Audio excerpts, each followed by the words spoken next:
I spot it the moment I step into the reception hall. Something is wrong. The chandelier lights spill across the pristine white tablecloths like liquid diamonds, illuminating the rose arrangements I selected myself. Pale pink blooms nestled against sprays of baby's breath, exactly as I'd specified. The crystal glassware catches the light, throwing rainbow prisms across the walls. Everything looks perfect. Everything I planned for Sophia's wedding day stands exactly as I envisioned. Everything except the family table.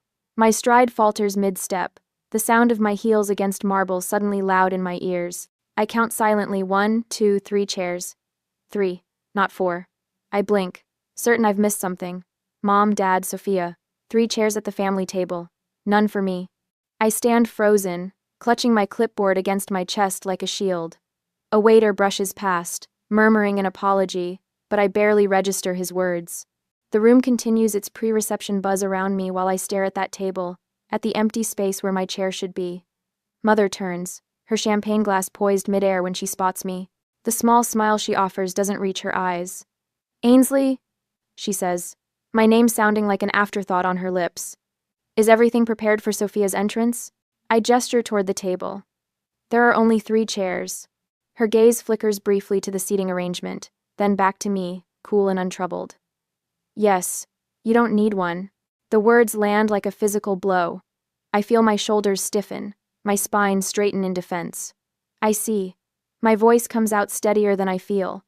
Sophia appears at Mother's elbow, resplendent in the wedding gown I helped select ivory lace over champagne satin that complements her olive complexion perfectly. "The head count is wrong at the family table," I say, though I already know the answer. Sophia's eyes narrow slightly, the familiar crease appearing between her brows. Maybe the staff made a mistake. Her voice holds that familiar tone, the one that suggests any inconvenience in her world must be someone else's fault. I hold her gaze for a heartbeat longer than comfortable.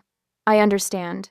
The words taste like ash, but I keep my voice even, my expression composed. Then I turn and walk away, my clipboard held tight against my chest, my posture perfect, every step an act of will. I find a quiet corner near the service entrance and flip through the pages on my clipboard, though I've memorized every detail of this day. My hands tremble slightly, betraying the composure I'm fighting to maintain. Just last night, I'd been in this very hall until 3 in the morning, supervising the placement of each centerpiece, approving the lighting setup, ensuring everything was flawless for Sophia's big day. While the family slept in their hotel suites, I'd crawled through every inch of this venue. My phone buzzes with a text from the florist. "We're only continuing because we trust you. Sophia hasn't paid us." I close my eyes briefly, remembering the moment last week when I quietly transferred $4,200 from my own account to cover the floral deposit after Sophia's card was declined. Another expense she'll never know about, another silent contribution to her perfect day. I catch my reflection in a decorative mirror mounted on the wall. Navy dress, simple, elegant, one I designed and sewed myself. Hair swept into a perfect chignon, makeup flawless. Nothing in my appearance betrays the hollowness spreading through my chest. 3 chairs. Not 4. A cluster of guests glance my way, their whispers poorly concealed behind fluttering programs. I straighten my shoulders and pretend not to notice. "Your sister's wedding is beautiful. You did an amazing job." The voice startles me from my thoughts. Melissa Banks, my childhood friend from Columbus, stands beside me, genuine warmth in her eyes. "Thank you," I reply, my smile practiced but genuine for her. "Just doing my job." "Your job?" Melissa's eyebrows lift in surprise. "You planned all this? I thought you just helped with the dress." Melissa's eyebrows. I shake my head. I coordinated everything. Venue, flowers, menu, music. "That's incredible," she says, then lowers her voice. "Though I'm surprised you're not sitting with your family." Before I can answer, another memory surfaces Mother's voice at the rehearsal dinner last night, her arm around Sophia as she introduced her to distant relatives. "This is my precious daughter, the one who will inherit everything." When Uncle Robert had asked about me, her response had been dismissive. "She's busy with work, not really part of the family celebrations." Not really part of the family. I find myself in a secluded alcove, laptop balanced on my knees. My finger hovers over the send button on a crucial email. 7 days ago, I'd sent an official warning letter about unpaid invoices, professional, courteous, but clear. It had been met with complete silence. Family loyalty versus professional integrity. the eternal struggle of my existence. I stare at the screen, remembering the empty space at that table, the deliberate exclusion. 3 chairs, not 4. This ends today. 15 minutes later, I settle into a corner booth of Cafe Roma, across from the wedding venue, laptop open and a half-empty espresso growing cold at my elbow. My fingers hover over the keyboard as I pull up the family financial records I've been tracking since taking over as their event planner 3 years ago. The screen illuminates my face in the dimly lit cafe as I click through folders labeled with meticulous care. My stomach tightens when I open the mortgage statements. This can't be right, I whisper, though I know the numbers don't lie. Our family home outside Columbus, the sprawling brick colonial with white columns that my parents boasted, cost $1.2 million, now carries not 1 but 2 mortgages. The second one, taken out just 6 months ago, nearly equals the first. I pull up the credit card statements next. 4 months overdue on 3 separate accounts, minimum payments ignored, interest compounding daily. Each statement bears Sophia's signature, my mother's authorization. Then I find it the trust fund records. My fingers go still as ice forms in my chest. The Grandmother Lopez Educational Trust, established for both Sophia and me, shows a balance of $3,421. Last year at this time, it held over $240,000. A series of withdrawals, each marked S. Lopez Educational Expenses, drained it systematically over the past 8 months. The same 8 months during which Sophia planned this lavish wedding while simultaneously claiming financial hardship. My phone vibrates against the table, the screen lighting up with the florist's name, Miss Lopez. Sarah's voice trembles slightly when I answer. I hate to bother you during the wedding, but we need payment confirmation by 4 p.m. The final balance of $12,600 remains unpaid, and Miss Sophia isn't responding to our calls. Before I can respond, another text arrives from the caterer. Urgent. Credit card declined for wedding meal balance. Please advise. And another from the lighting technician. Final payment not received. Do we proceed with reception lighting? I close my eyes, remembering our childhood home with its gleaming hardwood floors and crystal chandeliers. The Christmas, when 12-year-old Sophia unwrapped a purebred show horse, while I received a department store gift card. The summer she toured Europe while I worked double shifts at the local diner. College acceptance letters arrived for both of us the same week. Sophia's came with my parents' promise of a fully furnished apartment near campus. Mine came with loan applications. We believe in you, Ainsley, Dad had said, his hand on my shoulder. You're the responsible one. You'll manage just fine. I signed those papers alone in my bedroom, $40,000 in student loans, with interest rates I barely understood. The monthly payments still arrive like clockwork, eating into my Brooklyn rent budget while Sophia's credit card statements arrive at our parents' address. My fingers trace the screen, following the trust fund withdrawals backward in time. Each coincides perfectly with Sophia's social media posts. Aspen ski vacation, Bermuda holiday, Mediterranean cruise. Educational expenses indeed. A forgotten memory surfaces. Last Thanksgiving dinner. Mother raising her glass. To Sophia's new position at the gallery. No mention of my company's expansion to international clients. No acknowledgement of the award I'd received the previous month. My phone buzzes with a text from Marco, the hotel manager I've worked with for years. Is everything all right? We noticed you weren't seated with family. Before I can reply, a message arrives from Janine, the photographer who's captured every major event I've planned for the past 5 years. I've worked with you for years. What do you need? Just say the word. Then another from the DJ, the videographer, the cake baker, all professionals I've built relationships with, all expressing concern not for the bride but for me. 3 days ago floods back into my memory with perfect clarity. I'd arrived early at the venue, organizing place cards, when I overheard Mother on her phone in the adjacent room. Prepare 3 seats only. She'd instructed someone. Ainsley doesn't count as family. She's just the help. The words had pierced me, but I'd pushed the pain aside, focusing instead on ensuring Sophia's centerpieces arrived on time. Now I open Instagram, where Sophia's latest post glows on the screen. So blessed to have the perfect family supporting my perfect day. I've planned every detail myself.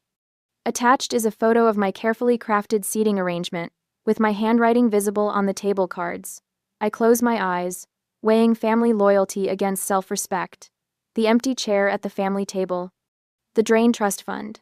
The years of dismissal disguised as praise for my independence. Mother's words echo. Ainsley doesn't count as family. With steady hands, I sign the digital document I'd prepared 7 days ago. A formal notification of service withdrawal due to non-payment, effective immediately. My company logo sits at the top, professional and impersonal. Family respects family, I whisper to the empty cafe. This isn't respect.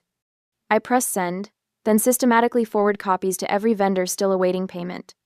With each click, the weight of obligation lifts from my shoulders, replaced by something unfamiliar, the lightness of choosing myself for the very first time. My phone begins to light up with responses. I silence it, close my laptop, and finally take a sip of my cold espresso. It tastes like freedom. 10 minutes later, back at the venue, I spotted Sophia first. Her veil catches the light as she weaves between tables, desperation radiating from her perfect posture. Her eyes lock on mine across the reception hall, and for a heartbeat, I see genuine fear flicker across her face. Ainsley! Her voice carries a tremor I've never heard before. What's happening? The bar just closed and the hotel manager is asking about payment. Fix this. I close my laptop with a soft click. 7 days. I gave them 7 days to address the unpaid invoices. 7 days of silence. I've withdrawn my company's master account guarantee, I say, my voice steady. The hotel requires immediate payment now. Sophia's face crumples. Not with gratitude for the thousands I've already covered, but with entitled outrage. What are you talking about? You can't just... I can. I did. The words come easily, surprising me with their strength. Every vendor received notice of service suspension 10 minutes ago. Behind her, the reception dissolves into confusion. The string quartet packs their instruments mid-song. Waiters remove half-filled champagne glasses. At the center of it all stands my mother, credit card extended toward an apologetic hotel manager, her expression transitioning from bewilderment to fury as her card is declined. My father hovers nearby, attempting another card, then another. His shoulders slump with each shake of the manager's head. For the first time in my life, I see him look small. The photographer Renee, who I've worked with for years, catches my eye from across the room. She gives me a subtle nod before turning her camera toward the family's panic, documenting the unraveling of their perfect facade. I stand, straightening my navy dress. The clipboard I've clutched all day transforms from a symbol of service into something more powerful, a shield, a weapon, a declaration of independence. Each step I take toward the center of the room feels momentous, as if I'm crossing not just a reception hall but a threshold in my life. The hotel manager spots me and immediately straightens his tie. Miss Lopez, thank you for coming over. I have the contracts right here as you requested. Beside him, my mother's eyes narrow to dangerous slits.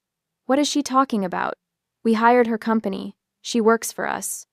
Actually, the manager says, his tone professionally polite but cool toward her. Miss Lopez's event planning firm is one of our most valued partners. Her company's master account guarantee was the only reason we proceeded without full payment upfront. The shift is immediate and visible. Staff who had been solicitous toward my family now direct their attention to me. Glasses of water appear for me, not them. Chairs are pulled out for my convenience, not theirs. The power dynamic tilts with dizzying speed.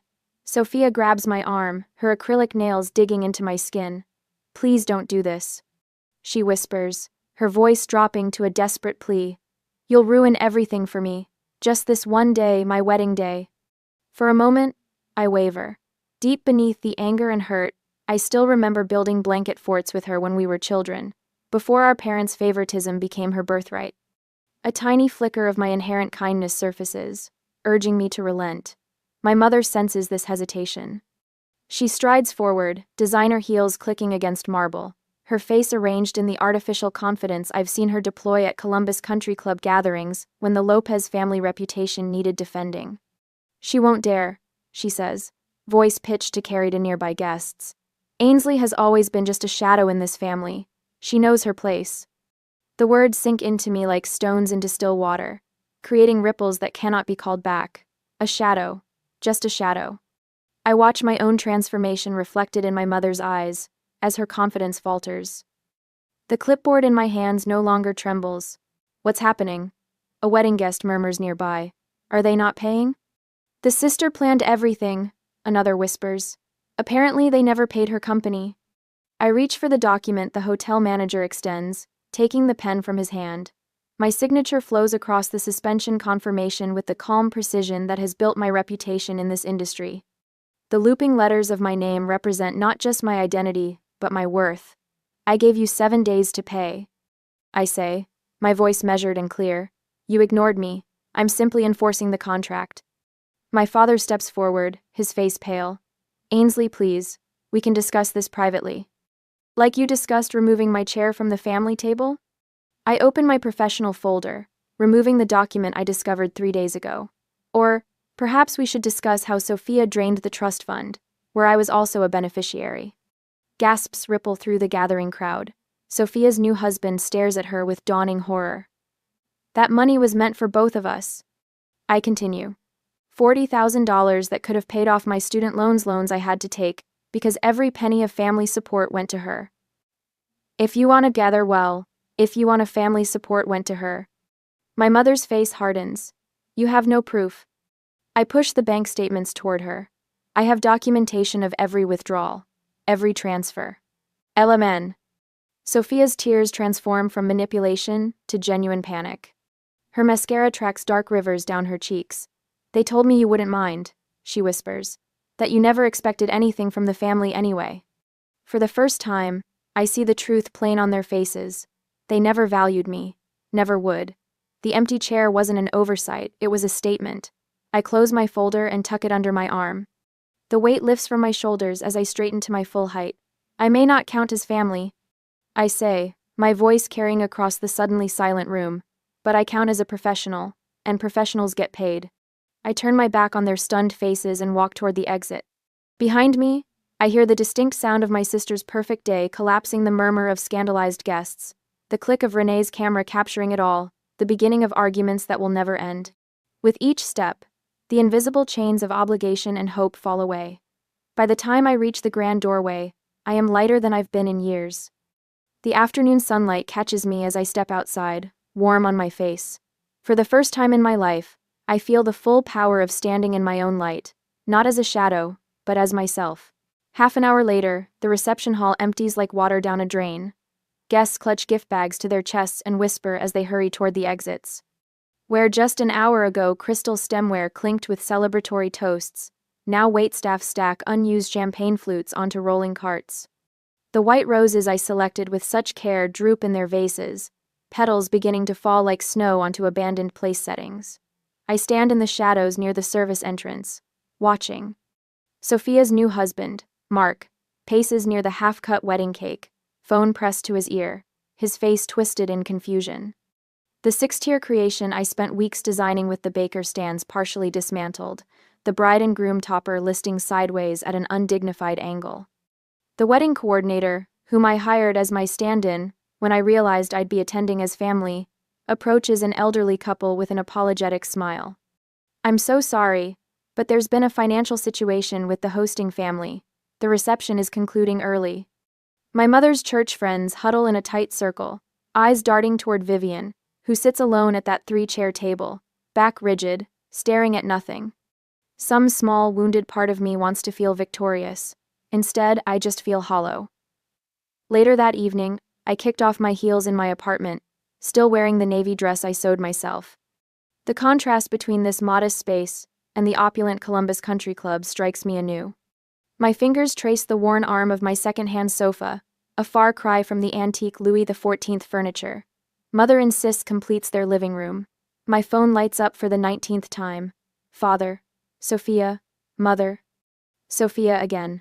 The wedding planner. Mark. Mother. Father. I watch the notifications stack up, each one a tiny hammer against my resolve. Then, with 3 deliberate taps, I block each family number. The silence that follows feels like the first full breath I've taken in years. A bottle of Veuve Clicquot waits in my refrigerator, a gift from a grateful client that I'd been saving for a special occasion. If today doesn't qualify, nothing will. The cork pops with a satisfying thunk against my ceiling.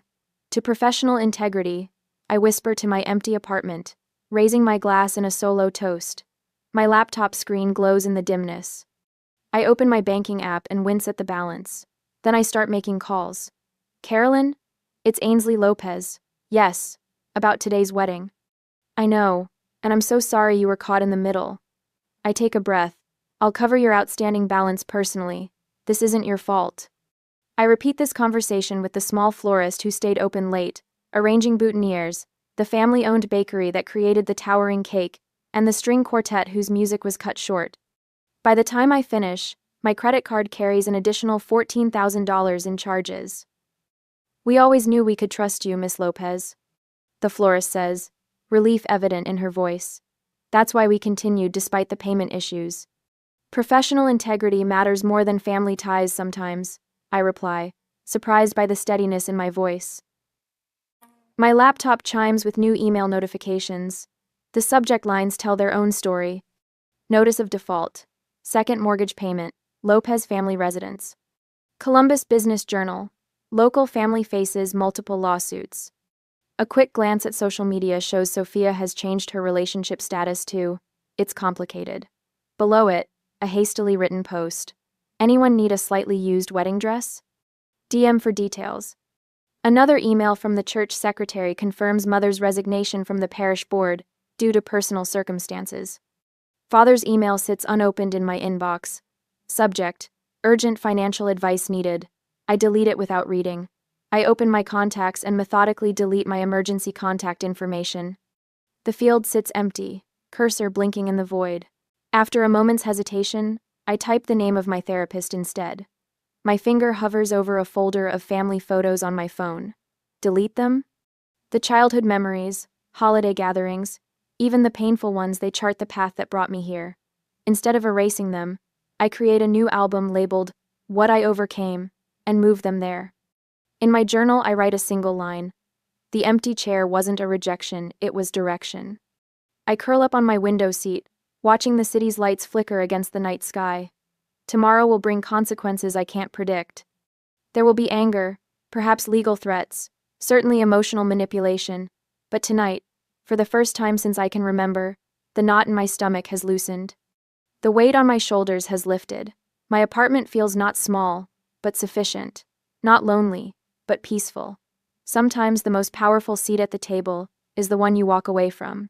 2 days after the wedding catastrophe, the news article appeared on my tablet during breakfast. Lopez family home enters foreclosure. I stare at the Columbus Dispatch headline. The words stark against the white background. My coffee cools beside my untouched bagel as I scroll through the article detailing my family's financial collapse. An email notification slides in from Mrs. Peterson, my mother's bridge partner for 15 years. Is it true about your parents moving to an apartment? Everyone at the club is talking. No. I swipe it away, only to find a LinkedIn update below it. Sophia Lopez is now seeking new opportunities in event coordination. The irony doesn't escape me, she's trying to enter my field after claiming credit for my work at her wedding. My phone buzzes with a bank notification. Lopez Family Trust. Legal proceedings initiated.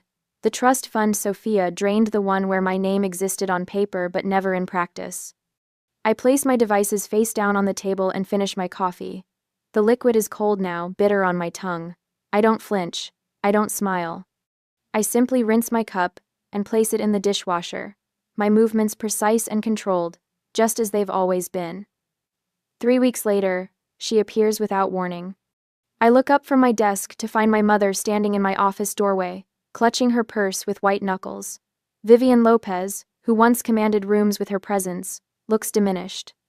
The designer clothes replaced by department store basics. The carefully maintained blonde highlights now showing gray at the roots. We made a terrible mistake, she says, her voice stripped of its usual authority. We need your help. I gesture to the chair across from my desk, the irony not lost on either of us. A chair I'm offering that she once denied me. I needed your love my entire life, I say, my voice steady. You chose otherwise. She starts to speak, but my phone interrupts with Sophia's name on the screen. I let it go to voicemail, maintaining eye contact with my mother. Later, I listen to Sophia's message. The marriage is over. He left when he found out about the money. Her voice cracks. I didn't know how bad things were. Please call me back. That evening, A formal letter arrives from my father. His elegant handwriting covers 3 pages with apologies for past behavior, followed by a detailed request for financial assistance. The familiar patterned sentiment, followed by self-interest, makes something final settle in my chest.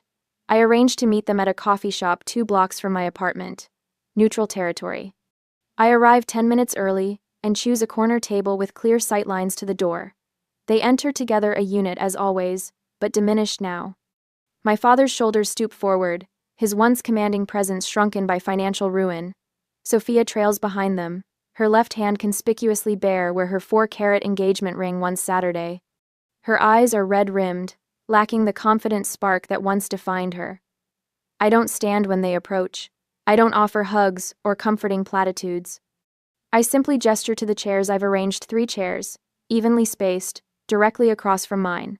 "Thank you for coming," I say. My mother speaks first, her fingers worrying at the strap of her purse. We always favored Sophia because she was easier to control. The admission hangs in the air between us. Your independence threatened us. We didn't know how to handle it. My father nods, eyes fixed on his coffee cup. We took the path of least resistance. It was wrong. Sophia looks up, mascara smudged beneath her eyes. "They told me you owed us because you were the less lovable child." Her voice breaks. I believed them. The words should hurt. Perhaps once they would have. Now they simply confirm what I already know. "We need help getting back on our feet," my father says, pulling documents from his briefcase. "Just until we sort things out. The bank has given us 30 days to vacate. We thought perhaps your apartment." I raise my hand, stopping him mid-sentence. The debt between us isn't measured in dollars. Their expectant expressions shift to confusion, then disbelief as understanding dawns. "You can't mean," my mother begins. "I wish you well," I say, standing, "but we no longer have a relationship." My mother's face crumples, not in the performative way I've seen throughout my life, but genuinely, the facade finally breaking to reveal the woman beneath. My father sits in stunned silence, papers half removed from his case. Sophia reaches for my hand. "Please, Ainsley." I look at her fingers, the nails now unmanicured, the skin around them raw from nervous picking, and step back. "The empty chair set me free," I say quietly. "It showed me exactly where I stood with this family. I'm grateful for that clarity now." I walk toward the door, my steps measured and calm. The weight I've carried since childhood, the desperate need for their approval, the constant accommodation of their demands, falls away with each step. Behind me, I hear my mother's sobs, my father's belated calls. I don't look back. Some debts can never be repaid.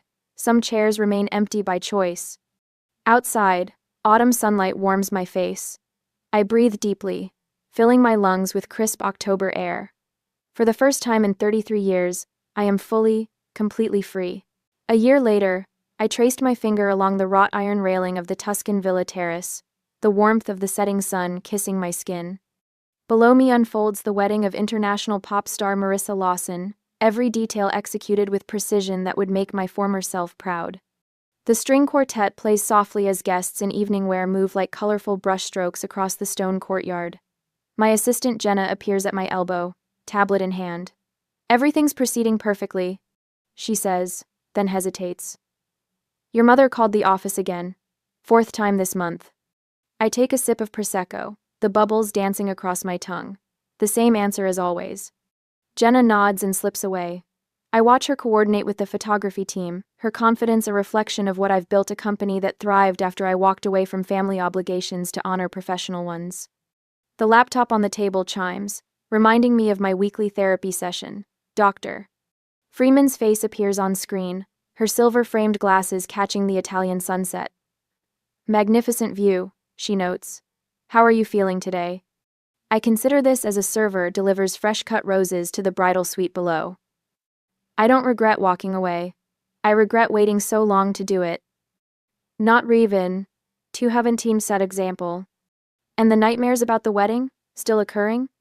Not in months. I turn the laptop to show her the vista. I've replaced those images with better ones. Later that evening, I return to my rented apartment overlooking the Arno River. The walls display photographs not of blood relatives, but of chosen family. My business partner Thomas, laughing during our company's 5th anniversary. The vendors who stood by me when everything fell apart. My therapy group during our retreat to Vermont. My phone chimes with a text from Robert, inviting me to dinner tomorrow with friends who've become more family than my actual relatives ever were. I respond with an immediate yes. Back in Columbus, according to mutual friends, reality has transformed my family's carefully crafted image. Mother works the perfume counter at Macy's, her designer clothes replaced with a department store uniform. Sophia's divorce finalized 3 months after her husband discovered the truth about their finances. She lives in a studio apartment remarkably similar to the one she mocked me for renting during college. The irony isn't lost on me. My parents now occupy a modest 2-bedroom rental in a complex they once drove past with disdain. Those people should try harder, Mother had commented when I was 16. Now she is those people. The following afternoon, I interview Jessica Winters, a young event planner whose resume mirrors my own beginnings, working her way through college while planning events for free to build a portfolio. My parents think this career is beneath me, she admits, voice breaking slightly. They wanted a doctor or lawyer. I wanted a doctor or lawyer. I lean forward. Family doesn't always see your worth. That doesn't diminish it. Her eyes drift to the framed photograph on my wall, a single empty chair beneath a chandelier. What does that represent? She asks. It reminds me that sometimes not having a seat leads you to building your own table. I watch understanding dawn in her eyes. That chair was at my sister's wedding. Finding it empty was the best thing that ever happened to me. The tears that fill her eyes aren't sad ones. They're recognition. Back on the terrace that evening, I raise a silent toast to the stars appearing above Tuscany. Last month, I established the Empty Chair Foundation, providing scholarships for event planning students without family support. Yesterday, I accepted an invitation to give a TED Talk about maintaining professional integrity within personal relationships. This morning, I answered a letter from a young woman in Nebraska. Your story helped me find my own strength. My handwritten reply was simple. Your chair at life's table is always guaranteed. The stars reflect in my wine glass as night embraces the Italian countryside. In the glass, I see both the woman I am now and the shadow of who I once was, the daughter desperate for approval, the sister accepting scraps of affection, the professional whose family exploited her talents. I speak softly to the night sky. The empty seat at my sister's wedding wasn't a loss, it was the turning point that helped me find my rightful place in life. And for the first time in 33 years, that place feels exactly right.